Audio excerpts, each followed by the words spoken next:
خوشخبری، good news. ابو سعید خدری رضی اللہ عنہ سے روایت ہے کہ آپ نے فرمایا، بے شک شیطان اس نے کہا تھا، تیری عزت کی قسم اے رب، میں مسلسل تیرے بندوں کو گمراہ کروں گا جب تک ان کی روحیں ان کے جسموں کے اندر ہیں، جب تک وہ مر نہیں جاتے اس وقت تک انہیں گمراہ کرتا رہوں گا۔ تو رب تعالی نے فرمایا، مجھے بھی میری عزت و جلال کی قسم، میں بھی انہیں مسلسل بخشتا رہوں گا جب تک وہ مجھ سے بخشش مانگتے رہیں گے۔ یعنی تم بھٹکاتے رہو گے، اور اگر وہ بہک بھی گئے اور پلٹ آئے استغفار کی تو میں انہیں بخش دوں گا۔ شیطان کے آگے ہتھیار نہ ڈال دو، اپنا آپ اس کے حوالے نہ کر دو، کیونکہ اس کی اطاعت آگ کی طرف لے جاتی ہے۔ شیطان کا راستہ آگ کا راستہ ہے، اور تم اہل ایمان میں شامل ہو جاؤ اور رحمان کے بندوں میں تم کامیاب ہو جاؤ گے جنت الرضوان کے ساتھ، یعنی تم جنت اور اللہ کی رضامندی کو پالو گے۔ نبی صلی اللہ علیہ وسلم کے ساتھ جن کے جد امجد کا نام عدنان تھا، عدنان تک آپ کا نسب جو ہے وہ بالکل صاف ہے، اس میں کوئی کمی بیشی نہیں، بالکل درست ہے، اس لیے آپ کو النبی العدنان بھی کہا جاتا ہے۔ تو بنیادی طور پر یہاں پر شیطان کے اس مکالمے کا ذکر ہے جس میں اس نے قسم کھا کے کہا تھا کہ میں انسان کو مرتے دم تک بہکاؤں گا۔ تو اللہ سبحانہ وتعالی نے انسان کو خوشخبری دی کہ میں تمہیں بخشتا رہوں گا جب تک تم بخشش مانگتے رہو گے۔ حدیث میں بھی آتا ہے، خوشخبری ہے اس کے لیے جو اپنے نامہ اعمال میں کثرت سے استغفار پائے۔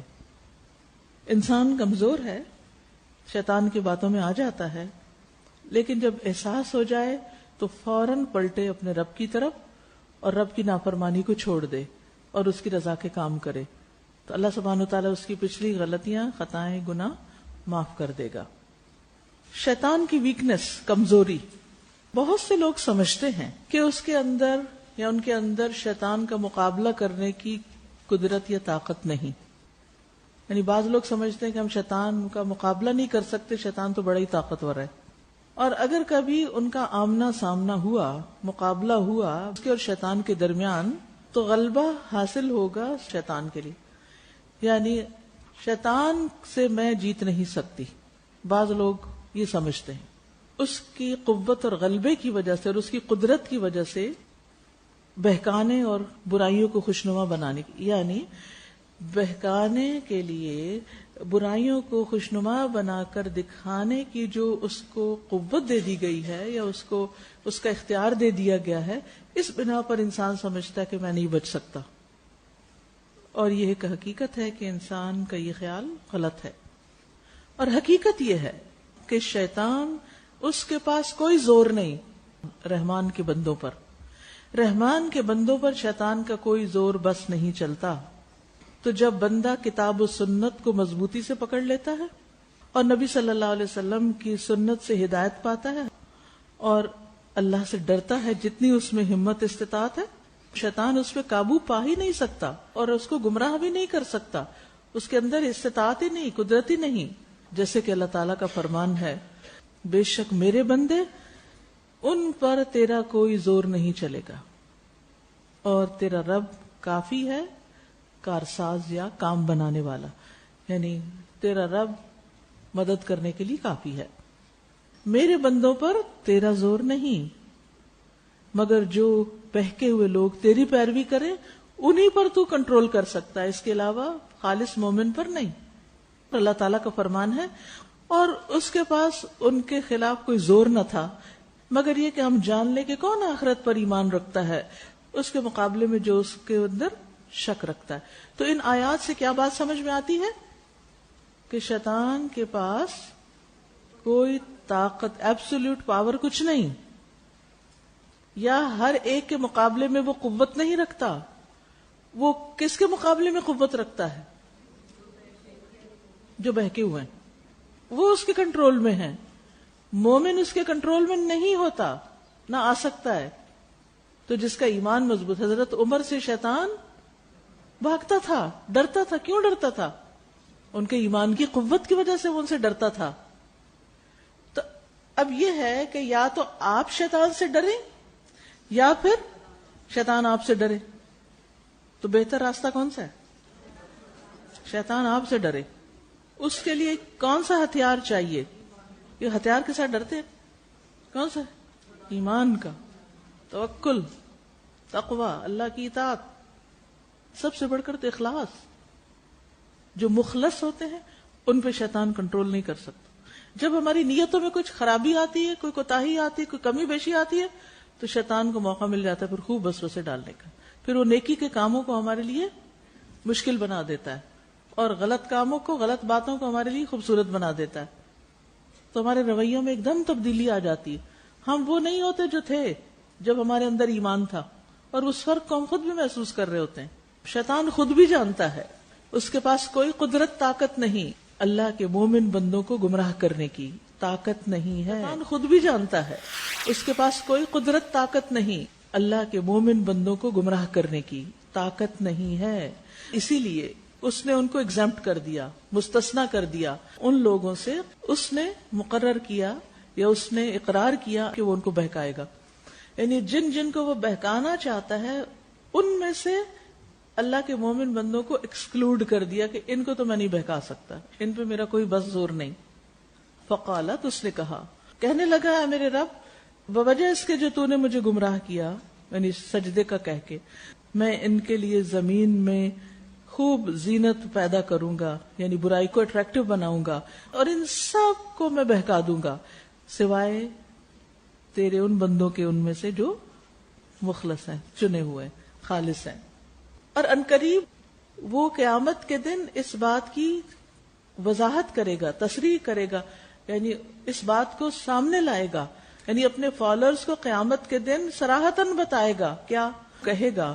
کہ میرے پاس تمہارے خلاف کوئی زور نہ تھا، تم لوگوں پر میرا کوئی بس نہیں چلتا تھا، سوائے اس کے کہ میں نے تمہیں دعوت دی برائی کی، تو تم نے میری دعوت قبول کر لی. مجھے مت ملامت کرو، اپنے آپ کو ملامت کرو، تمہارا اپنا قصور ہے، تم نے میری بات مانی کیوں؟ یعنی چاہتے تو تم خود بھی تھے نا کہ یہی کام کرو جو میں نے تمہیں بتایا، اس لیے تم میرے پیچھے چلے آئے. اگر تم چاہتے اللہ کی اطاعت کرنا تو وہ راستہ تمہارے لیے آسان ہو جاتا. ٹھیک ہے نا؟ تو ہر شخص اس کے لیے وہی راستہ آسان کر دیا جاتا ہے جو وہ چاہ رہا ہوتا ہے. اسی لیے اللہ عز و جل نے خبر دی شیطان کی کمزوری کے بارے میں اور اس کے ہیلوں بہانوں یا اس کی جو چالیں ہیں ان کے ہلکے پن کی. تو اللہ سبحانہ تعالیٰ نے فرمایا، تو لڑو تم شیطان کے دوستوں سے، بے شک شیطان کی چال بڑی کمزور ہے. یعنی جو لوگ حزب الشیطان ہیں، شیطان کے ٹولے کے لوگ ہیں، شیطان کے ساتھی ہیں، یعنی جیسے نبی صلی اللہ علیہ وسلم کے زمانے میں آپ کے دشمن، تو تم ان سے لڑو، جنگ کرو، کیونکہ وہ ہیں کمزور. تو یہاں بتانا کیا مقصود ہے؟ شیطان کی چالیں چاہے کتنی ہی بڑی ہوں ہیں کمزور. شیطان کوئی طاقتور چیز نہیں ہے، شیطان سے مت ڈرو، وہ کمزور ہے.